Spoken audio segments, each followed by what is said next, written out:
Bienvenidos al sector primario, la apuesta de Telemotril por el mundo de la agricultura, la ganadería y la pesca. Tres temas muy interesantes son los que hemos preparado para el programa de esta semana. Por cierto, si nos estáis viendo a través de YouTube, os invito a que os suscribáis al canal que Telemotril tiene en esta red social, a que activéis la campanita y también que nos regaléis un like, un me gusta en este vídeo para ayudarnos a que más personas puedan acceder a nuestros contenidos. Contenidos que también tenéis a vuestra entera disposición a través de nuestra página web www.telemotril.com y también a través de nuestra página de Facebook Sector Primario Telemotril. Entramos en materia y lo vamos a hacer con las terceras jornadas de subtropicales de la Asociación Granada Más que se desarrollaban hace tan solo unos días. Familia, color, sabores, texturas, temporada. El producto de cercanía siempre tiene que estar en nuestra mesa, así que siempre que puedas, apuesta por el producto de cercanía.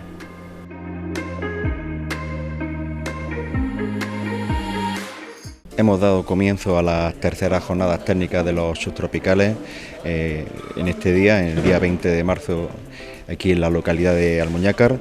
La verdad que plenamente satisfecho por el nivel de respuesta que ha habido por parte de todos los que se han inscrito. Hemos alcanzado un número de asistentes bastante bueno, lo cual quiere decir que estamos acertando en los contenidos que estamos ofertando en estas jornadas técnicas. Yo creo que son contenidos que se acercan a lo que es el interés que tienen todos los profesionales por las temáticas, los distintos bloques temáticos que estamos ofreciendo aquí en estas jornadas técnicas, y yo creo que es una señal, un indicativo de que estamos haciendo un buen trabajo, porque al final todo esto es por ellos, por los profesionales, por nuestros agricultores, y en fin, qué mejor muestra que viendo la inauguración de esta actividad y viendo el nivel de asistencia, pues quizás el mejor premio que podamos tener para seguir trabajando en esta línea en futuras ediciones. Recuérdanos un poco por encima los contenidos que se van a abordar en estas terceras jornadas.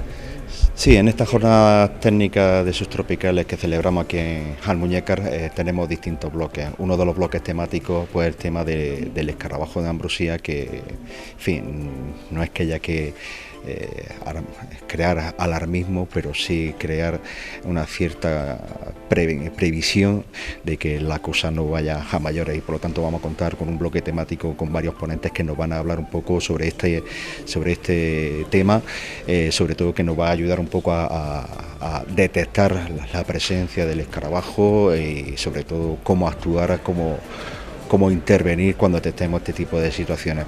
Otro de los bloques temáticos que vamos a tratar es el tema de como siempre hemos tratado en otras ediciones, el tema del ahorro de consumo de agua en los cultivos de nuestros subtropicales, ¿no? Que se pueda hacer un ahorro en el consumo, pero que no suponga una pérdida productiva de nuestras plantaciones. Y luego otro de los bloques temáticos también muy interesantes que vamos a tratar es, queremos ir incorporando poco a poco en las distintas ediciones qué nuevas especies, qué nuevas variedades de cultivos subtropicales pueden ser muy interesantes para nuestra zona, ¿no? Que contamos con el privilegio de que aquí prácticamente se puede cultivar de todo, pero hay que seleccionar aquellas que puedan ser interesantes a nivel comercial, porque al final de lo que se trata es de que sea rentable económicamente. Y vamos a tener un bloque temático sobre el cultivo de la pitaya que está teniendo muy buena aceptación en los mercados europeos, y que aparte tiene la ventaja adicional de que es un cultivo que requiere poco consumo de agua, por lo tanto podría venir muy bien para aquellas zonas donde exista mucha escasez de agua, ¿no? Y luego otro bloque temático también que tenemos muy interesante es el tema de analizar cuáles son las perspectivas de los subtropicales en los mercados europeos, en el que vamos a contar con una mesa redonda que participarán varios expertos en la temática y que nos van a poner en antelación, pues, en fin, qué posibilidades, qué perspectivas, cómo está actuando los mercados europeos con nuestros productos tropicales, y que eso nos puede dar, pues, un poco de orientación o indicativo de que estamos haciendo un buen trabajo en esa línea, ¿no? O cómo podemos seguir mejorando para seguir avanzando en esos mercados, ¿no? Son distintos bloques temáticos, todos ellos muy interesantes y que abarcan muy distintas disciplinas y varias temáticas, ¿no? Pero yo creo que al final todas son muy interesantes para todos los profesionales que vienen aquí a participar en estas terceras jornadas técnicas de los subtropicales. Bueno, importante contar para Almuñécar con estas terceras jornadas de los subtropicales. Sí, efectivamente, la verdad que Almuñécar estamos apostando apostando por la formación de nuestros agricultores y sobre todo en la transferencia de conocimientos por parte de la administración. Pues la verdad que con esto tenemos siempre muy buena sintonía y estamos llegando a tener muy buenos resultados. Hicimos hace poco la misma con el escarabajo de la ambrosía, que tuvimos más de un centenar de agricultores muy pendientes de la jornada, y ahora mismo pues tenemos estas de jornadas técnicas sobre los tropicales. La verdad que vamos a seguir así desde el área de agricultura del Ayuntamiento de Almuñécar. Hacemos una apuesta importante, creemos que es muy interesante y la respuesta del público pues también es la esperada. Pues la verdad que creemos que esta es nuestra línea de trabajo y queremos seguir apostando por ello. Tú estás siempre en contacto con los agricultores. ¿Cuáles son las preocupaciones principales que tienen los agricultores de Almuñécar, sobre todo los de subtropicales, que es lo principal que vosotros tenéis? Hombre, yo soy técnico, ¿no? Entonces pues realmente conozco lo que es el problema del agricultor, estoy en pleno contacto con ellos. Pues ahora mismo el problema que tenemos siempre, bueno, hemos tenido un problema del agua, que lo seguimos teniendo y lo seguimos trabajando, como hemos comentado hace un momento ahí en la charla, y por otro lado la verdad que es los precios. Nosotros tendremos que intentar mantener unos precios competitivos. Si tenemos un coste del valor del agua alto y encima no estamos vendiendo el producto al precio esperado, pues bueno, pues la verdad que empezamos a tener, decir, la sostenibilidad del producto o la rentabilidad de la finca.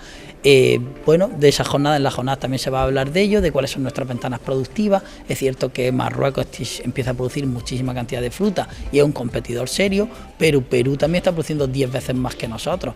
Pues la verdad que también es muy interesante saber cuáles son las ventanas en las que entran ya los países terceros y a ver cuántas ventanas de producción podemos meter, ya sea para el mango o para el aguacate.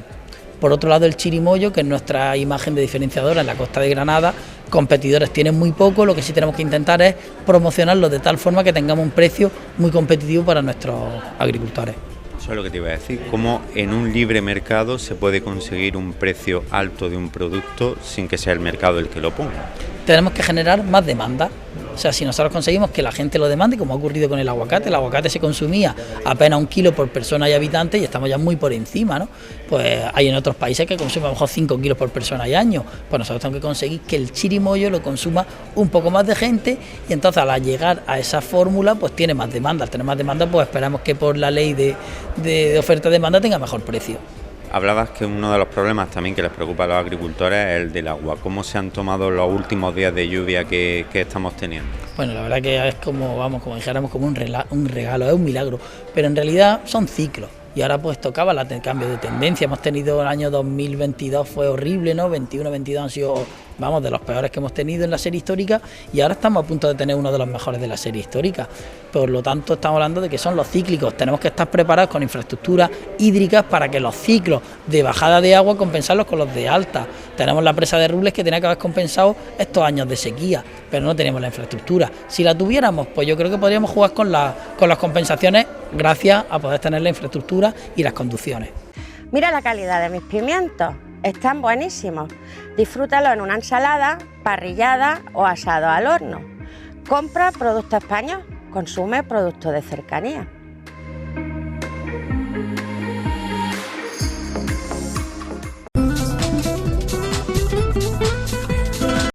Hablamos a continuación de mangos y de la importancia que tiene la poda de la planta y también la poda de la flor para conseguir más fruto y de más calidad. Nosotros las panículas que quitaríamos, eliminaríamos de un árbol de Austin. Estas son panículas un poquito más largas, que son las que tenemos que quitar. Aquí hay 7 ramos que hay que quitar. Bueno, pues a lo mejor en el otro hay otros 7 u 8, que son los que estábamos comentando. Es un árbol que nosotros aquí, como no tiene no tiene panículas grandes, por lo tanto no la vamos a tocar, dejamos. Y aquí una plantación de Austin, a la cual se le quitó una parte de la flor y el agricultor era un poco incrédulo ante esa situación que se iba a dar de cortar unas flores iniciales, como acabamos de comentar, pero posteriormente cuando vio lo que había y la cosecha que obtuvo, pues realmente se alegró de haberlo hecho. Aquí tenemos, en el caso de la variedad Kit, la respuesta a esa poda de flor, con alta carga de flor y una posterior buena productividad. Aquí en el caso de la variedad Irving, que es una variedad temprana, muy poco extendida, pero muy interesante, aquí podemos ver nosotros como la mayor parte de la fruta que está colgando corresponde a panículas que han sido, digamos, forzadas y por lo tanto son panículas de segunda flor. Con eso hay que tener cuidado también, porque una poda de una variedad temprana como Irving, si nosotros la hacemos muy tarde, vamos a tener esa floración más tardía y por lo tanto vamos a tener la producción de fruta, la vamos a tener más tarde. Es decir que hay que ajustar muy bien la fecha de cada emplazamiento, porque hay que jugar con la cercanía al mar, hay que jugar con la altura, con la distancia al mar. Bueno, esto es en el mismo caso, es decir, estamos hablando de la mayor parte de las panículas corresponden a panículas obtenidas de una poda de floración. Y aquí, en una cosa más curiosa, aquí podemos ver cómo hay unas panículas que han nacido como consecuencia de una poda de flor, en este caso, pero en este caso no. Esta es una panícula en el eje central del brote y por lo tanto, y tienen más o menos el mismo tamaño, han cuajado al mismo tiempo. Esta se podó y esta no se podó. Entonces, claro, si dejamos algunas panículas, por eso dejamos algunas panículas pequeñas en ese estado B, C e incluso algunas veces D, y las temperaturas son buenas, pues bueno, puede ocurrir fenómenos de este tipo, que haya una productividad, un cuajado muy bueno del mango, en ese sentido con la variedad Austin. Y aquí, con esta misma variedad, podemos tener aquí algunos ramos que han cuajado, y aquí otros a la izquierda que han cuajado como consecuencia de una poda de flor, y aquí no, este fruto es más grueso, pero esa panícula no se había cortado y había cuajado. ¿Por qué? Porque coincidió con buenas temperaturas. Y aquí exactamente igual, este es el caso de la variedad Palmer. La variedad Palmer es una variedad que requiere poda de flor. Este es de la variedad Kit, también en la misma situación, con poda de flor. La productividad de la variedad Kit está basada en un buen manejo de la poda de flor. Aquí vemos una plantación de Kit, poda de flor a casi la totalidad de los brotes terminales. Entonces, claro, al año siguiente un árbol así, si tiene una productividad en torno a 20-25 toneladas por hectárea o incluso más, ¿qué va a ocurrir? Porque se tiene una capacidad al año siguiente de tener poca producción de fruta y normalmente incluso de calibre grueso. Entonces, ¿qué es lo que hay que hacer? Pues practicar una buena poda de madera a principios del mes de abril y forzar a una buena vegetación y al año siguiente vuelta otra vez a la misma situación. Es decir, que tendríamos que pensar en que esa cosecha la dividimos por dos. Aquí vemos un árbol de Kit también, con eliminación prácticamente de la totalidad de las panículas de flor iniciales que tenía. Aquí otro también, pero en el caso anterior, como ustedes pueden ver, el color del árbol no es el mismo, que es de la misma parcela, pero cuando ha sido sometido a una fertilización más deficiente, buscando más calidad de fruta, pues lógicamente el color de la hoja no lo dice todo. Aquí el color de la hoja es más pobre, pero hay muy buena productividad. Aquí, en este caso, estamos hablando de una plantación aquí en ladera, típica de la zona del Valle de Río Verde, de la variedad Kit, en la zona interior, en la cara interior del bancal. La poda de floración en árboles adultos de mango la hemos hecho con machete, reducimos enormemente el coste porque lo dejaríamos en torno a 50 horas por hectárea, a mano iríamos a 150 horas por hectárea, a tijera más de 200 horas y con cortaseto menos de 50 horas por hectárea. Estamos pensando, estamos trabajando en otras líneas alternativas a una poda, digamos, mecánica de la floración del mango, con el objetivo de reducir costes y reducir también los tiempos de ejecución para concentrar más la floración y por lo tanto la producción y la recolección de la fruta. La poda de flor del mango, evidentemente en árboles adultos hemos dicho de incrementar la producción, pero también mejoramos la calidad. Cuando nosotros tenemos una plantación, ya sea de mango Palmer, de mango Ken o de mango Kit, y nosotros lo tenemos cargado, la calidad de esa fruta, empezando por el calibre, es mucho mejor, pero también afecta a la calidad interna de esa fruta. Y aquí podemos ver el caso de la variedad Kit. En este diagrama de barras, aquí se puede ver, hay dos tipos de barras, dos colores, con poda y otra en la que no incluía la poda. Y como ve, hay dos desplazamientos claros de los calibres de la fruta, que están representados aquí en abscisa y en ordenadas los porcentajes de fruta. Aquí podemos ver cómo en rojo, aquellos que han tenido poda, los calibres 7, 8, 9 e incluso 10, que son los calibres apreciados y mejor valorados por el mercado, constituyen casi el 75%. El 65% es porque estaban incluidos solamente 7, 8 y 9 al principio, y ya después se quitó, y por lo tanto eso debería ser un 75, incluyendo 7, 8, 9 y 10. Y si nosotros miramos la distribución y la forma que tiene la de color morado, entonces ahí tenemos solamente un 30% de fruta de calibre buenos, calibre 7, 8, 9 y 10. Entonces, ¿está compensada, compensa realmente la realización de la poda de flor? Por supuesto, no cabe la menor duda. Mejoramos calidad y cantidad. Aquí vemos el aspecto de una plantación con esos calibres que hemos dicho. Entonces, hemos dicho de promover la alternancia en la variedad kit. Aquí tenemos un árbol en el que no ha producido nada un año, entonces dice, ese año que se ha dedicado a producir, nosotros lo único que podemos hacer en el mes de abril es quitar ramas interiores, alguna ramilla que está cruzada, es decir, todas aquellas ramas que en el fondo desde el interior hacia el exterior no salen, esas ramas son las que hay que quitar. Ese mismo árbol con la fructificación correspondiente de ese año, ese también, ese otro, todo es kit en este caso, ¿eh? Y esta es la forma, pues, evidentemente los tipos de calibre de fruta y con el color que tiene esa fruta, esa variedad. ¿Qué ocurre cuando al año siguiente, después de haber tenido una alta carga floral correspondiente a una poda de flor, al año siguiente qué le ocurre a la planta? Por el año siguiente, después de haber tenido una alta producción, ocurre un poco esto. Estamos aquí, en el periodo, esta fotografía se tomó los primeros días del mes de mayo. Entonces, evidentemente el agricultor, al ver que hay flores, pues no practica ningún tipo de poda, se queda quieto, hay incluso algún brote vegetativo que está creciendo, se queda quieto y ve qué ocurre. Y en ese sentido dice, ¿qué le interesa? Si el agricultor observa esto y aquí se dan temperaturas buenas, en este momento se dan temperaturas buenas y un cuajado, que es un cuajado medio alto, no tan alto como el que tenía el año anterior, pero un cuajado medio alto, pues económicamente le puede interesar mantenerlo. Entonces, ¿qué haría con posterioridad? Pues lo deja tranquilamente y al siguiente año no le va a quedar más remedio que dejarlo descansar. Lo deja descansar, hace una poda de madera y va a conseguir una alta productividad durante 2 años de los 3 de ese ciclo que estamos comentando.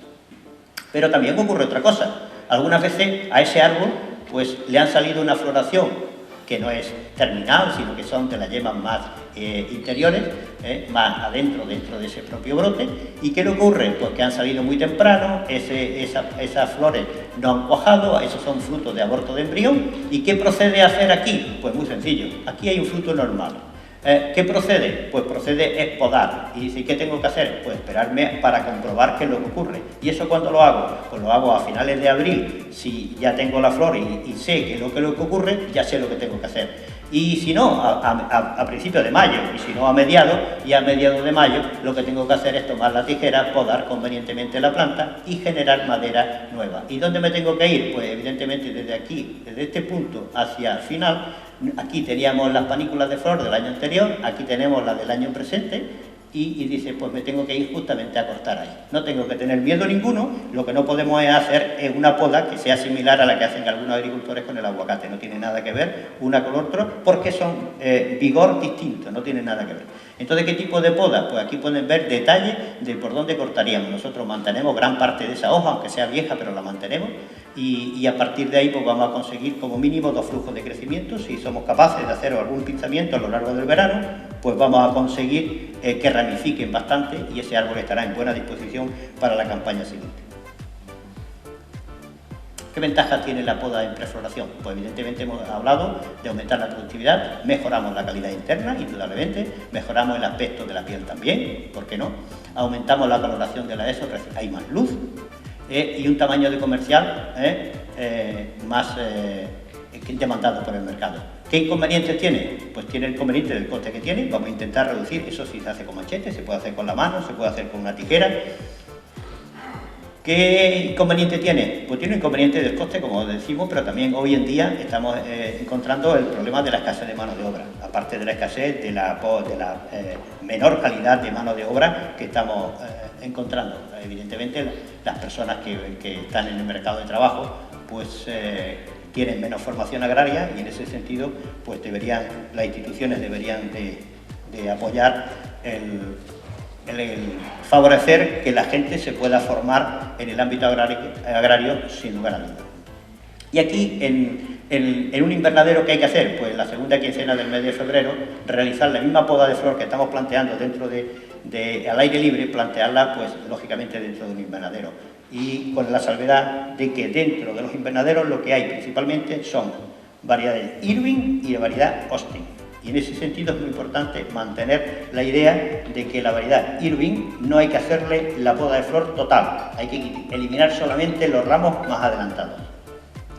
Bueno, este es simplemente una vista general de una fila de árboles de la variedad maya dentro de un invernadero. En años de carga, por supuesto. La poda en árboles en producción en invernadero tiene también sus connotaciones a efectos de la poda. En agosto-septiembre, cuando estás cortando la fruta, pues evidentemente puedes ir prácticamente, si la persona que está trabajando en la recogida piensa también y tiene una cierta formación para lo que está haciendo, esa persona cuando quita el último fruto de una panícula también puede pensar en cortar por el punto donde cortaría convenientemente si hiciese una poda. Eso estimula a esa brotación, a esa yema, a que puedan brotar y rápidamente, antes de que se den temperaturas frías, ese brote va a vegetar y va a tener un flujo, incluso algunas veces dos, cuando los árboles están en el invernadero, van a tener un segundo flujo de crecimiento y por lo tanto van a tener la capacidad al año siguiente de tener flor y fruta y por lo tanto reducimos enormemente la becerría. En la segunda quincena de febrero, pues lógicamente tiene que practicar la poda de flor. Y en marzo, en la madera envejecida, es decir, lo mismo que ocurre al aire libre, también ocurre dentro del invernadero. Si hay árboles que tiene que de manera selectiva, tiene que podar convenientemente para generar madera, pues debe hacerlo pues, en esa fecha. También puede decir, dice, bueno, cuando estoy terminando de cosechar la fruta, también puedo hacer una poda un pelín más severa y por lo tanto generar mejor madera en árboles que están un poco más envejecidos. Principalmente son las variedades Austin y la variedad Irving, como temprana que es, las que están dentro. Bueno, antes, simplemente para que ustedes vean, si lo quieren observar en campo, las flores que son hermafroditas, que son flores perfectas. Aquí tenemos el pistilo y aquí tenemos las anteras con su teca correspondiente que contiene el polen. Y aquí una flor masculina. Y aquí podemos ver los granos de polen cuando se abren. Y esos son puntitos blancos, son los granos de polen. Algunas veces en esos fenómenos de autopolinización que hemos comentado, tenemos por ahí algún vídeo al respecto. Aquí tenemos el pistilo, en este caso de esta flor, y hay un mecanismo natural de la planta en el cual hay una curvatura del estambre para liberar el polen y hay también una curvatura del pistilo en el que se aproxima y puede haber deposición de esos granos de polen en ese estigma. Bien, y siempre hemos estado hablando a lo largo de esta charla de las temperaturas medias a partir de mediados de mayo. Esas temperaturas medias deben de estar en torno a los 19 grados y medio.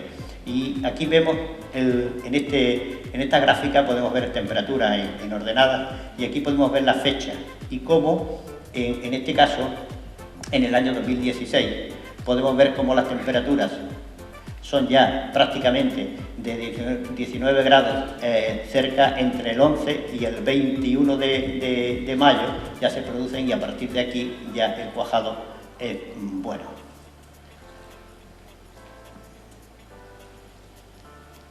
Bien, rápidamente observar una cosa, este es un árbol al aire libre, en el cual la mayor parte de las flores han sido muy tempranas, se ha producido aborto de embrión y no ha habido emisión de una segunda floración.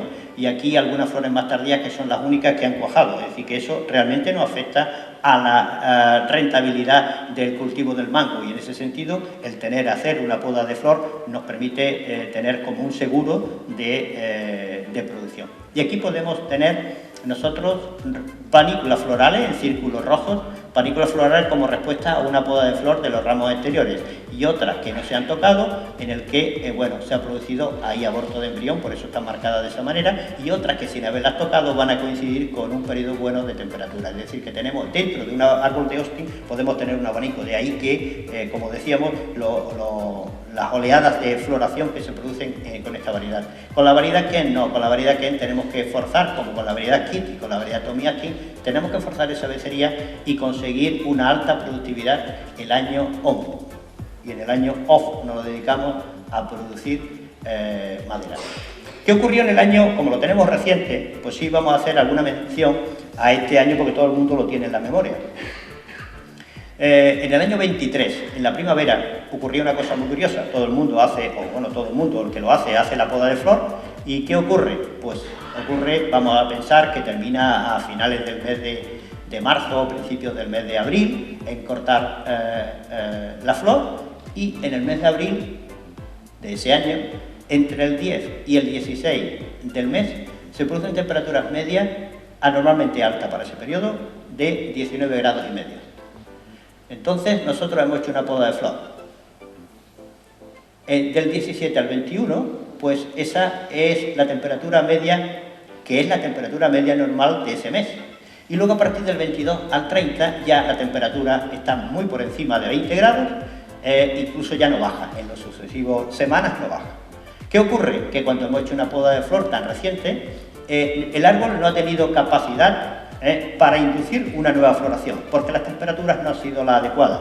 ¿Qué es lo que pasa? Que interpreta que se entra el buen tiempo y la buena temperatura, y la mayor parte, en estos casos, de los árboles se fueron a crecimiento de madera, con lo cual fue argumento para los que defienden la no realización de poda de flor, pues para decir que no hay que hacerla. Bueno, pues cada uno puede, evidentemente, en su plantación puede hacer lo que quiera. La poda de flor es un seguro para el agricultor y que cada uno debe adaptar. Hemos tenido un mes de abril, en el año 23, totalmente atípico. Esas no son las temperaturas normales del mes de abril. Entonces, lo que ha ocurrido en 40 años de producción de mango en la costa, no lo vamos a supeditar a lo que ocurre en un año. Evidentemente, desde luego que yo no. Y esa es la idea. La idea es sencillamente saber qué es lo que ocurrió en ese mes. Entonces la planta interpreta que no hay condiciones para producir, no hay inducción, condiciones para inducir flor, nueva flor, y la planta se va a madera. Y eso es lo que ocurrió. Y en el año 24, como ya teníamos la experiencia de lo que había ocurrido en el año 23, algunos agricultores piensan, dicen, bueno, pues entonces lo que hacemos es que adelantamos la poda de flor, puesto que en el mes de abril va a cuajar. Pues no tiene por qué. ¿Qué es lo que ocurre en el mes de abril? Que las temperaturas medias son las habituales. ¿Y qué ocurre? Pues que dice que las temperaturas buenas para cuajado del mango se dan a partir del 10 de mayo. Y ya, evidentemente, las temperaturas son buenas. ¿Qué ocurre? Pues que el agricultor piensa, dice, pues entonces estamos otra vez igual. No, entonces lo suyo es, si nosotros nos ceñimos, porque está bastante trabajado la poda de flor al mes de marzo, debemos de ahí mantener nuestra práctica, y si nos retrasamos un poco por unas cuestiones de trabajo o de planificación o de lo que sea, no hay ningún problema, lo retrasamos un poco, pero lo habitual es lo que estamos viendo aquí. Esto es una plantación comercial de mango de la variedad Kit, que ya hemos visto mucho. Esta es otra, en una cara norte, esto en Solana. Y eso es todo, después de la incidencia. En cualquier época del año, disfruta de mi aguacate, en ensalada, solo, en guacamole o incluso prepárate una mousse de chocolate. Consume producto nacional, consume producto de cercanía.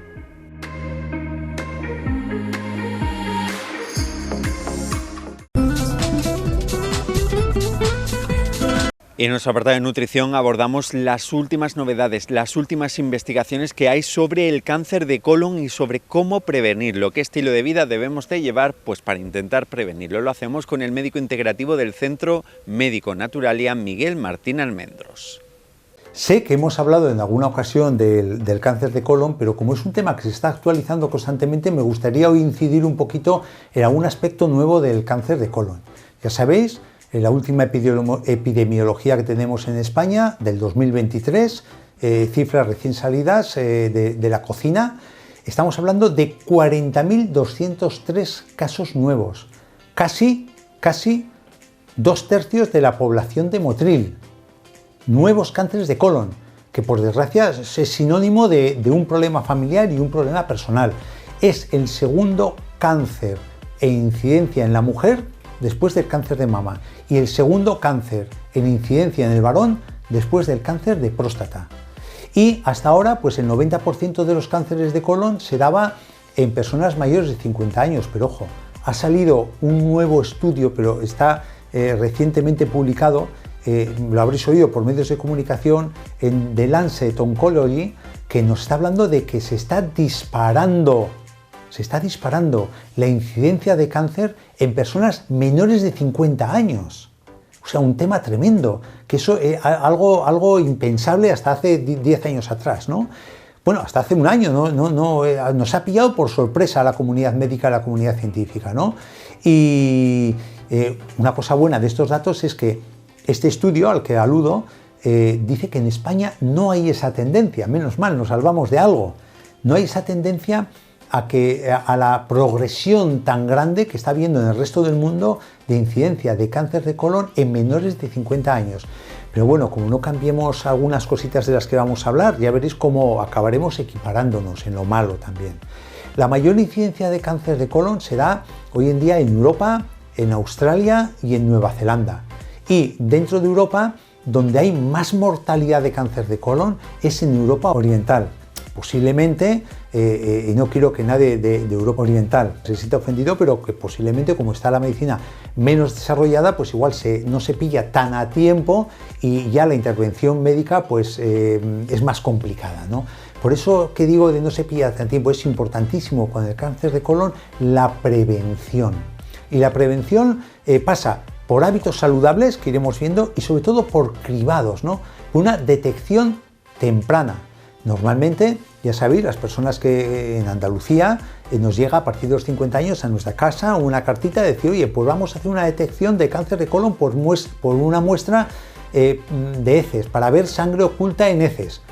Pues bien, se hace a partir de los 50 años, pero ahora dentro de poco habrá que hacer a partir de los 40 años por estas cifras que asustan tanto que han salido en el estudio de Lancet Oncology, ¿no? Realmente es un aumento alarmante el que estamos teniendo con el cáncer de colon.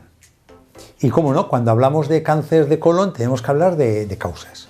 Siempre está la persona que quiere echar el bulto fuera, que escurrir el bulto fuera de su responsabilidad y dice, no, es que es genético. Claro, la genética. Sí es cierto que el cáncer de colon tiene un componente genético.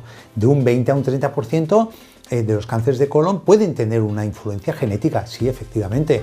De hecho, hay un síndrome que es el síndrome de Lynch, que es del 2 al 4% de todos los cánceres de colon, fijaros, del 2 al 4% de todos los cánceres de colon, que hay una mutación genética y esa persona tiene tendencia al cáncer de colon y otros cánceres más, ¿no? Y luego también hay otro síndrome, que es la poliposis adenomatosa familiar, que en un intestino no salen cientos, sino miles de pólipos. Es algo espectacular. Y como no se ataje a tiempo, es cáncer de colon 100%, seguro, sí o sí. Pero claro, ¿qué incidencia tiene? Es un 1% de los cánceres de colon, o sea que es muy relativo. Es cierto que hay una herencia familiar, que no hay una mutación genética definida, que no hay una identificación genética, pero está ahí, esa herencia familiar. ¿Qué significa esto? Que, por ejemplo, cuando tú tienes un familiar de primer grado, tu madre o tu padre, que tiene cáncer de colon, tú duplicas el riesgo de tener cáncer de colon. Que bueno, eso por una parte es bueno porque vas a saber estos datos, porque vas a abrir todos tus sentidos y vas a estar controlando y vigilando los factores medioambientales, que es el 70% adicional que se suma a este 20-30% de genética. Y ahí estamos hablando de factores modificables, como puede ser la dieta. Cuando hablamos de dieta, hablamos del consumo, abuso de carnes rojas o carnes rojas procesadas. Son cancerígenos por necesidad, como quien dice, el abuso de estas carnes. Y luego también la no consumo de fibra, no consumo de frutas, no consumo de verduras, no consumo de granos integrales, no consumo de legumbres, es decir, una disminución de la ingesta de fibra. ¿Y esto por qué se suele sustituir? Si tomamos poca fibra, poca fruta, poca verdura, ¿qué tomamos? Otro elemento que se asocia a la incidencia de cáncer de colon, alimentos ultraprocesados y grasas saturadas. En tercer lugar, otro de los elementos que inciden en el cáncer, pero este también es un factor modificable, es el sedentarismo. Muchísimos estudios hablan que las personas que no tienen una actividad física regular son más propensos a tener cáncer de colon. Lo mismo ocurre con el cuarto punto, la obesidad y o el sobrepeso, especialmente en hombres más que en mujeres. ¿Por qué? Porque la obesidad genera una inflamación crónica de bajo grado que está detrás de muchísimas patologías crónicas, pero especialmente en el cáncer, y un aumento de resistencia a la insulina, que son factores que a medio y largo plazo nos van a generar un problema cancerígeno. Lo mismo que el abuso de alcohol, lo mismo que el abuso de tabaco, y lo mismo que la presencia de una diabetes mellitus tipo 2 o una resistencia a insulina. ¿Por qué? Vuelvo a lo de antes, porque aumenta la inflamación de bajo grado, genera un estrés inflamatorio, genera un estado inflamatorio, y entonces esto altera muchas cadenas metabólicas, entre ellas las que están influyendo en la aparición de un cáncer de colon. En séptimo lugar tenemos un factor no modificable, como es la edad. Lo que os he dicho al principio, que el 90% de los casos de colon hasta ahora se estaban dando en mayores de 50 años. Evidentemente, cuando un organismo se hace viejo, el sistema inmunitario se avejenta también y entonces tiene más dificultad de defendernos frente a esas células que mutan de forma espontánea o no espontánea y que pueden acabar dando un cáncer, ¿no? En octavo lugar tenemos, pero ya una cosa muy específica, las enfermedades inflamatorias intestinales. Os digo, la colitis ulcerosa, la enfermedad de Crohn, que son dos patologías en las cuales nuestro sistema inmunitario se vuelve loco y ataca la mucosa del intestino, tanto intestino delgado como intestino grueso. Y entonces, bueno, es identificarlas a tiempo, poner tratamiento, ver las causas profundas de esa colitis ulcerosa y de esa enfermedad de colon, que ya hablaremos en algún programa más adelante, y atajarlas, ponerles freno. Otro factor que está saliendo a colación, que es relativamente nuevo, es la gran correlación que hay entre carencia de vitamina D y aumento de cáncer en general y en particular cáncer de colon. A menor nivel de vitamina D, mayor incidencia de cáncer de colon. Eso es un factor muy modificable que está en nuestra mano y que o bien por aportes o bien por exposición solar de una forma natural, prudente, ordenada, podemos compensar perfectamente. Y por último, dejo en último lugar, pero no por ser el menos importante, sino es el más importante, una disbiosis intestinal, es decir, una alteración del equilibrio de la flora intestinal, de la microbiota, la famosa microbiota. Cada vez se habla más de la microbiota, a mandíbulas batientes se está hablando que influye en todo tipo de enfermedades, como no, en el cáncer de colon.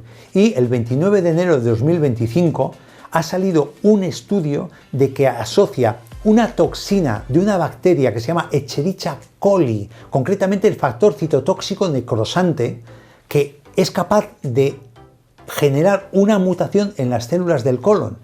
Claro, ahora decís la Escherichia coli, pero ¿cómo nosotros evitamos esa bacteria? Es cierto que en la microbiota intestinal la Escherichia coli es necesaria. Fijaos lo que os digo, es necesaria su presencia en el intestino, pero en la proporción adecuada. ¿Por qué es necesaria? Porque estimula a las células del sistema inmunitario para defendernos de las agresiones del exterior. Una cosa curiosa. Pero cuando crecen más de la cuenta, y sobre todo crecen alguna cepa concreta de Escherichia coli que es muy patógena, esta nos puede dar este tipo de toxinas que nos va a acabar dando un cáncer de colon. ¿Por qué este crecimiento anómalo? Pues porque hay una alteración de la microbiota intestinal. Hay una carencia de flora saprófita, flora buena, flora de que nos da equilibrio, entonces deja un espacio biológico que es ocupado por esa flora mala que tiene mucha facilidad de desarrollarse en ausencia de competencia nutricional de lactobacilos, de arqueas, etcétera, etcétera, etcétera. Entonces es un círculo vicioso el que se genera, aumenta la presencia de Escherichia coli, altera la mucosa, esa alteración de la mucosa hace que asienten nuevas cepas patógenas, y esto es un círculo vicioso que aumenta la patología con un aumento de permeabilidad intestinal y una degeneración de las células de la mucosa del intestino grueso con la potencialidad de generar un cáncer. Y sabiendo lo que nos ocasiona un cáncer de colon, pues también es posible actuar en la prevención de ese cáncer de colon.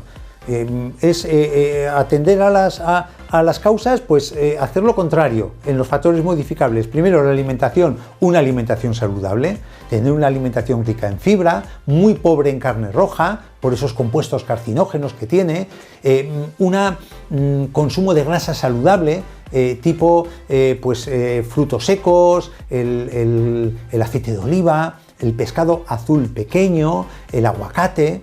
No tomar ultraprocesados, no tomar azúcares directos, no tomar harinas blancas, no tomar grasa trans. O sea, lo que siempre hablamos en prácticamente todos los programas que tenemos ya vistos, ¿no? El estilo de vida. Hemos dicho que el sedentarismo y la obesidad se asocian a cáncer de colon. Pues lo contrario, una vida activa, una vida no sedentaria, un ejercicio diario, o si no diario, 3 veces a la semana, adaptado a la persona, a la circunstancia de cada persona y sus posibilidades, y un peso saludable. Con eso estamos previniendo el cáncer de colon.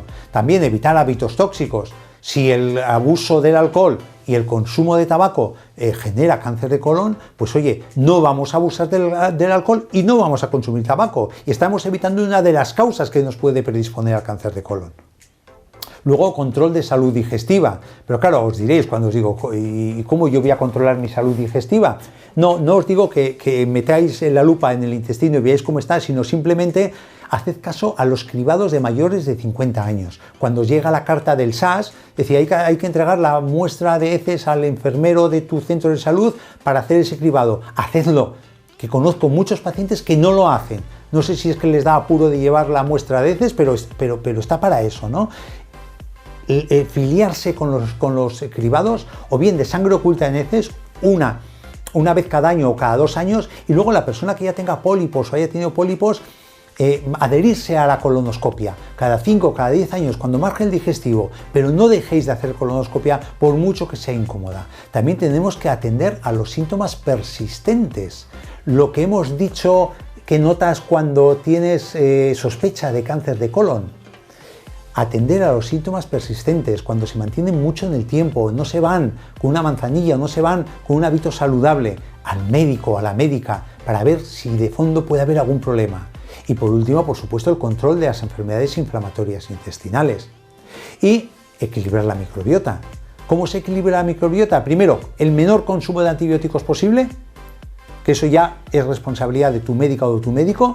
Y segundo, el consumo de pre y probióticos cuando tengas que tomar un antibiótico o de forma periódica para mantener una salud intestinal saludable, que ese consumo de prebióticos y probióticos se puede hacer en forma de complementos nutricionales que ya requerirá la prescripción y el consejo de un sanitario, o en forma de alimentos como el kéfir, los encurtidos, el yogur, el chucrut, que son ricos en prebióticos, que es el abono necesario para los probióticos, que son los bichos que nos dan salud.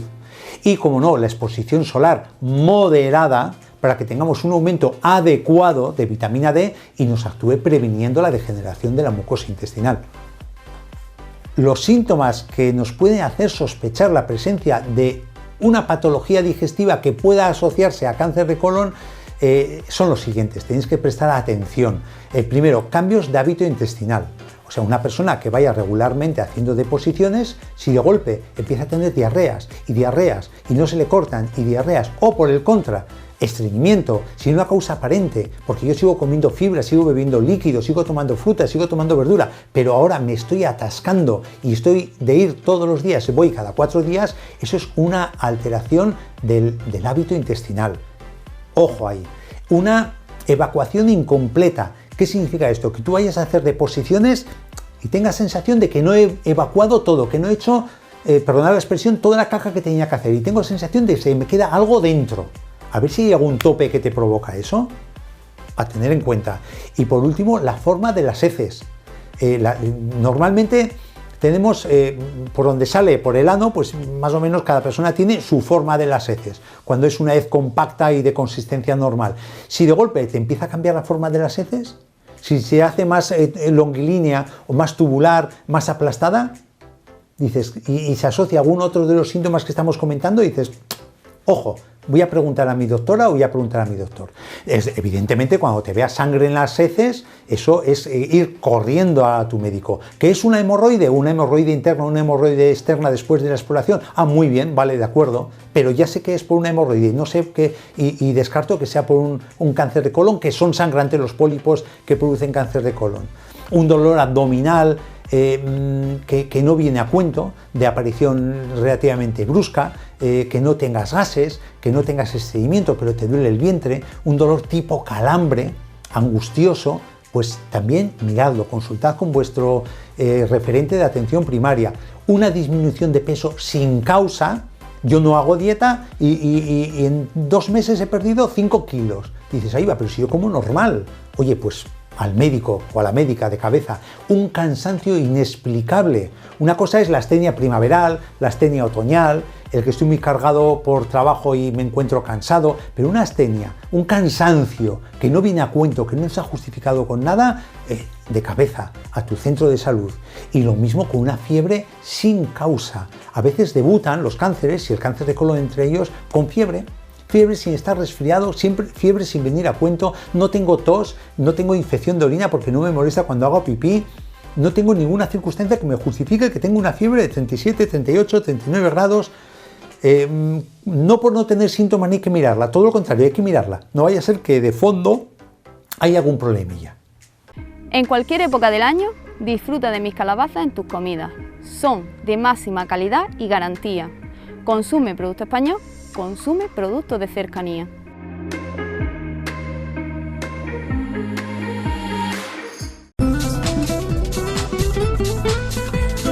Es todo por el momento. En tan solo unos días volveremos con más temas relacionados con la agricultura, la ganadería y la pesca. Será como siempre aquí en Sector Primario en Telemotril. Recordaros que podéis acceder al contenido íntegro de todos nuestros programas, tanto en el canal que la Televisión Pública Motrileña tiene en YouTube, al que por cierto os invito a que os suscribáis, a que activéis la campanita y también que nos regaléis un like, un me gusta en este vídeo para ayudarnos a que más personas puedan acceder a nuestros contenidos. Contenidos que también tenéis a vuestra entera disposición a través de nuestra página web www.telemotril.com y a través de nuestra página de Facebook Sector Primario Telemotril.